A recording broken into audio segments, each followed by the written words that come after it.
नमस्कार साथियों।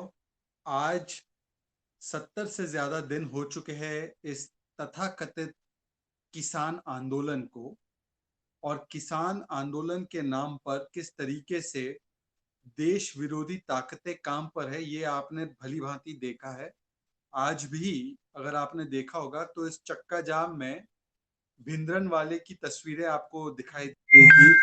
इससे पहले भी अगर आपने नोटिस किया होगा तो जब 26 जनवरी का पूरा हिंसात्मक प्रदर्शन हुआ तो जो तिरंगे का अपमान हुआ, और वहां पर भी भिंद्रनवाले की तस्वीरें ट्रैक्टर पर दिखाई दे रही थी। और लगातार जिस तरीके से खालिस्तानी एलिमेंट्स ने इस पूरे आंदोलन को हाईजैक कर लिया है, तो एक बात स्पष्ट है कि दिस इज नॉट अबाउट किसान but it is about Khalistan, and this is about निशाना ऑन हिंदुस्तान। पर बहरहाल कुछ बातें हैं जिनका खंडन और जिनको स्पष्ट करना बहुत जरूरी हो जाता है। और वो बात क्या है? वो बात यह है कि पिछले 70 दिनों से ये तथाकथित किसान नेता जो है वो एक बात रट लगाकर बोल रहे हैं कि 3 काले कानून वापस लिए जाए, क्योंकि ये किसान विरोधी कानून है। वो 3 कानून कौन से हैं? वो 3 कानून, एक कानून है मंडी के विषय में, एक कानून है कॉन्ट्रैक्ट फार्मिंग के विषय में, और एक कानून एसेंशियल कमोडिटीज एक्ट के विषय में। अब कहा जा रहा है कि ये कानून जो है इससे मंडी व्यवस्था खत्म हो जाएगी, एपीएमसी की जो मंडी है वो बंद हो जाएगी। स्पष्ट कर दिया गया कि एक भी ऐसा प्रावधान नहीं है जिससे कि मंडियां बंद हो। ये भी स्पष्ट कर दिया गया कि ये कानून वही कानून है जो एक समय पर कांग्रेस पार्टी लाना चाहती थी। उसके लिए यूपीए सरकार ने कई सारी कोशिशें की। ये वही कानून है जिसको प्राइवेट सेक्टर को लाने की कोशिश आम आदमी पार्टी भी कर रही थी। अपने मैनिफेस्टो में उन्होंने कहा ये वही कानून है जिसको पंजाब ने लागू भी कर दिया था, दिल्ली ने भी इसको लागू कर दिया था। ये वही कानून है जिसको अलग अलग पार्टियों ने कहीं ना कहीं कभी ना कभी समर्थन दिया है। स्टैंडिंग कमेटी ऑफ एग्रीकल्चर की बात करें तो वहां पर समाजवादी पार्टी और तृणमूल कांग्रेस ने भी इन रिफॉर्म्स को, इन रिकमेंडेशंस को समर्थन दिया था। फिर आते कॉन्ट्रैक्ट फार्मिंग को लेकर। कॉन्ट्रैक्ट फार्मिंग के बारे में यह अफवाह फैलाई गई कि कॉन्ट्रैक्ट फार्मिंग में किसान की जमीन ले ली जाएगी। स्पष्टीकरण भी आया कि ऐसा कोई प्रावधान नहीं है। सुप्रीम कोर्ट ने भी यह स्पष्ट किया।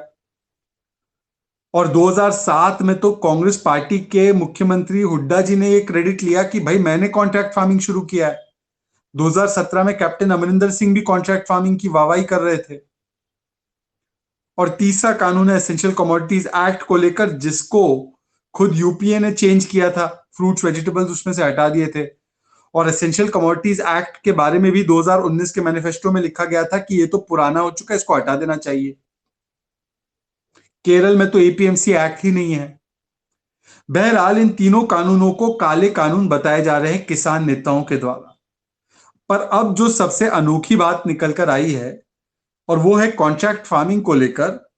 और अगर केंद्र का जो यह लाया गया कॉन्ट्रैक्ट फार्मिंग का कानून, जिसमें जमीन नहीं जाएगी, जिसमें कोई भी पीनलाइजिंग प्रोविजन नहीं है किसानों पर, अगर वो कानून काला कानून है, तो अब ये जो कानून समझ में आ रहा है पंजाब का, ये कौन सा कानून है मैं आपको बता दूं। ये कानून है पंजाब के 2013 में पारित किया गया पंजाब कॉन्ट्रैक्ट फार्मिंग को लेकर। पंजाब में जो कॉन्ट्रैक्ट फार्मिंग को लेकर है वो कानून है, और इसमें एक सेक्शन 25 है।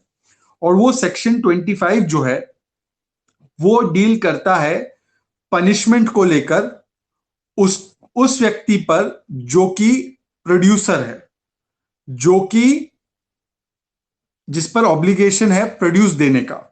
और उसमें यह लिखा गया है, मैं अंग्रेजी में पढ़कर आपको सुनाना चाहता हूं। आप ध्यान से सुनिएगा कि यह प्रावधान क्या कहता है पंजाब के कॉन्ट्रैक्ट फार्मिंग एक्ट में। इफ द प्रोड्यूसर, प्रोड्यूसर का मतलब farmer, contravenes the provisions of this act, then he shall on conviction be punishable with simple imprisonment, मतलब जेल जाएगा, which may extend to 1 month, or with a fine which shall be not less than 5,000 rupees but may extend to 5 lakh rupees, मतलब 5 लाख तक का जुर्माना। or with both, and in the case of continuing contravention with a fine, which in addition to such fine as aforesaid may extend to 100 rupees for every day after the date of the first conviction. तो मतलब आप समझिए कि पंजाब के contract farming के कानून में section 25 में एक प्रावधान है जिसमें कि यदि किसान अपनी ऑब्लिगेशन पूरी नहीं करता है तो उसको जेल हो सकती है, उसको जुर्माना लग सकता है और उसका जुर्माना 5 लाख रुपए तक हो सकता है। तो जो लोग ये मिथ फैला रहे थे, ये भ्रम फैला रहे थे कि केंद्र का जो कानून लाया गया है वो इसलिए काला कानून है क्योंकि उससे जमीन जब्त हो जाएगी किसान की, जो कि उसमें कोई प्रावधान नहीं था, जो कि क्लैरिफाई कर दिया गया है, जिस पर सरकार फिर भी तैयार है बातचीत करने के लिए और तमाम उन काले प्रावधानों को हटाने के लिए तैयार है तीनों कानूनों में से, और 18 महीने तक स्थगित करने के लिए भी उन्होंने कह दिया है, सरकार ने कह दिया है किसानों से कि यदि आप चाहें तो स्थगित कर देंगे। कमिटी भी बना दी गई है सुप्रीम कोर्ट की। अब उन लोगों से यह सवाल है कि ये जो प्रावधान है सेक्शन 25 पंजाब के कॉन्ट्रैक्ट फार्मिंग एक्ट में, जो कि 2013 में पारित हो चुका है और जो आज भी पंजाब में लागू है। अब कुछ लोग कहेंगे कि इसके रूल्स नोटिफाई नहीं किए गए हैं। भाई रूल्स अगर नोटिफाई नहीं किए गए हैं पर कानून तो अभी भी है ना, कानून 2013 से है, मतलब अकाली की भी सरकार थी तब भी रहा, और 2017 में कैप्टन अमरिंदर सिंह की कांग्रेस पार्टी की सरकार आई तब भी रहा। यदि इसको नोटिफाई नहीं किया गया है बहुत अच्छी बात है, पर आपने इस कानून को हटाया क्यों नहीं है? और उससे महत्वपूर्ण सवाल कि 2013 से लेकर 2021 तक ये कानून था तो ना कोई किसान इस पर या किसान नेता इसके विरोध में सड़क पर उतरा है, ना कांग्रेस पार्टी ने, आम आदमी पार्टी ने, समाजवादी पार्टी ने, तृणमूल कांग्रेस ने या राकेश टिकैत ने, योगेंद्र यादव ने, दर्शन पाल ने, इनके संगठनों ने इसका विरोध क्यों नहीं किया? क्या ये उतना काला नहीं है जितना केंद्र का कानून काला था? क्या ये कुछ कम काला है? ये कुछ हरा हरा है? ये कौन से रंग का कानून है? अगर केंद्र का कानून काला था जिसमें वो प्रावधान ही नहीं था जिस प्रावधान के बारे में आपने हवा उड़ाया, तो ये प्रावधान तो है, आज भी है, तो ये कौन से रंग का कानून है? और इसके खिलाफ आपने कितने प्रदर्शन किए, कितने चक्का जाम किए, कितने बॉर्डर पर बैठे, कितनी बार आपने आवाजें उठाई? दूसरा, मैं आपको बता दूं कि जो मौजूदा पंजाब है उनका टोटल इंप्लीकेशन जो फार्मर्स के लिए वो ये है कि कुछ कानून ऐसे हैं वहां पर लागू अभी भी, जिससे कि टैक्स लगता है, जिसका अंतिम जो असर पड़ता है वो किसानों पर पड़ता है। 7 से 9% उनको टैक्स एक या दूसरे तरीके से डायरेक्टली इनडायरेक्टली देना पड़ता है। ये पंजाब का कानून, ये काला नहीं। जेल हो सकती है किसानों को, आपको मैंने जैसे बताया कॉन्ट्रैक्ट फार्मिंग के उनके कानून के तहत, वो काला नहीं। या तो 5 लाख का फाइन लग सकता है जिसके लिए उसको जमीन बेचनी पड़ेगी और जमीन खिंच जाएगी, वो काला नहीं है।